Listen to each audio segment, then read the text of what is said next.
Government has set up a committee to ensure the smooth implementation and sustainability of the single spine pay policy SSPP. The chairman of the committee, Mr. P.V Obeng, urged members to be committed in order to achieve the desired results. The single spine pay policy SSPP was introduced by the government to ensure that all workers across state institutions are put on equal payroll. This was carried out by the Fair Wages and Salaries Commission. However, the scheme has faced many challenges since its implementation. These include the migration of some government workers onto the SSPP. Also, revenue generated from these institutions are not enough to meet the monetary budget needed as salaries to pay workers.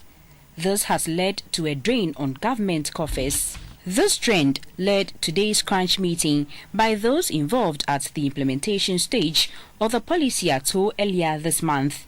One of the recommendations that came out of the meeting was the need to set up a committee to serve as an advisory body to ensure the smooth implementation and sustainability of the single spine pay policy. We all want to ensure that you all get involved, both labor and employers and all, so that it's not a matter of Ministry of Employment and Labor Relations, or it's not a matter of Ministry of Finance, or it's not a matter of Parliament, but all of us together, collectively, to ensure that at the end of the day, we rescue this pay policy which we have introduced.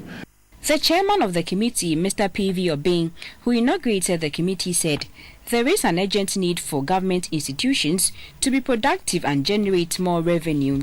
The concern about the implementation from the government side was how the implementation of the scheme has brought about an unfair proportion of national resources going to pay public service wages.